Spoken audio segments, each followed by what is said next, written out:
Hey everyone, Sophia here at Namco's Ignite event in San Francisco. I'm joined by Brandon Williams, localization producer on Knights Contract. Hey, thanks for joining us. Thanks for coming. All right, so you have the game all booted up for us, so let's jump in and kind of take a look. So the level we have loaded up here is, a couple way into the game, maybe like, a third or so. Heinrich and Gretchen have come to a town that's under attack by a witch, and they're trying to hunt down that evil witch and defeat her. Okay, so the story is set in kind of like a fictional medieval Europe, correct? Yes, that's right. So what's the story setup? Like, who are these witches and who's Heinrich? Well, originally all of the witches used to be good. They actually came to humanity to help save them from the Black Plague. However, there's an evil guy named Dr. Faust who frames the witches, turns humanity against them, and has them all executed. So 100 years later, they're all resurrected, and they're bent on revenge against humanity, except for Gretchen. She teams up with Heinrich, who is now immortal, and they go on a quest to save humanity from the evil witches and from Dr. Faust. Yeah, I kind of played the beginning of the game. So Heinrich actually was the executioner and now is cursed with immortality, and so now they've teamed up. Can you kind of discuss the features of this partnership in the game? Sure. Well, the partnership between Gretchen and Heinrich is kind of the main feature of the game. Heinrich is immortal, so no matter how much damage he takes, he'll never die. However, he does have to look out for his partner, Gretchen. She's a bit more fragile, and if you leave her alone too long, she will eventually die, and you'll get game over. So one of the main aspects of the game is the finisher system. Heinrich, as you can see, he's kind of like the close range. Ooh, there's a pull off a counter there. He's kind of the close range melee fighter guy. So you can do air combos. You got your basic hack and slash combos that you expect. The player controls Gretchen by commanding her to do magic. So I can lock onto an enemy and have her do that.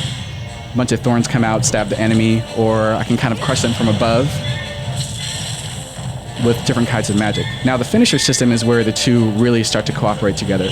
The way you want to do this is kind of weaken an enemy.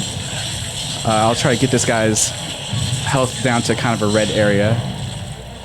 Should be enough. So then you want to use a witchcraft, but then push the button at just the right time. Turns into this bloody finisher. We rip the guy, and he gets ripped to shreds, and that'll kill him. So it's actually a pretty gory and brutal game. Yeah. Definitely violence level is very high. So we think that our more mature players will definitely enjoy that kind of experience. So I see that you can actually map her spells over in the bottom right corner. Can you kind of describe like the spells that you'd be able to use? Sure. Well, we have a lot of different kind of spells. Different ones are going to be different, better for certain situations. This one that kind of comes from the air like that's really good against flying enemies. It knocks them to the ground and then allows Heinrich to follow up with close range attacks. This one we have that kind of comes from the ground there. That holds enemies on place. So a lot of times on larger enemies, it kind of disables them, allows you to run up and get some good hits on them. This vine attack right here, that is more of a wide range attack. If you pull it out off as a finisher, you can actually grab multiple enemies and kill them all instantly if you can time it just right. There's actually an achievement in the game for being able to grab a certain number of enemies in one usage of that move. And as you go through the game, you actually get more and more spells, and you get to upgrade them? Yeah, as you go through the game, you will discover new spells. Some you'll have to find in the world. Some will be automatically unlocked as you progress through the story mode. One of the cool things, and a lot of the spells you will be able to upgrade. But actually, I should say unlock, because instead of upgrading simply a more powerful version of the spell, what you unlock is a variation. So the variation might be more powerful, but has a much longer recharge time, or it might be a different element or have some other different properties. So a lot of times in the game, you might unlock a newer, better magic, but you may want to go back to a previous version because it just might be more useful in a certain situation. So cutscenes are kind of like strewn throughout the levels, and they're kind of split up into episodes, and there's like, can you kind of talk about the scoring system?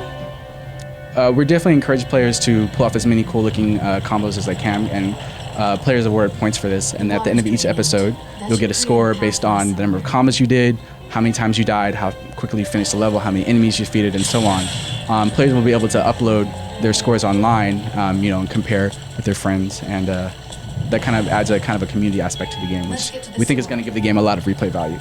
So Gretchen doesn't seem to like walking, so you're kind of carrying her around. Oh yeah, well Gretchen does walk around. She's pretty good at following you. She's also very good at staying out of danger. For the most part, she won't like walk directly into lava or anything like that. The carry function It just makes it easier to take her where you want to. But the secondary function is actually heals her.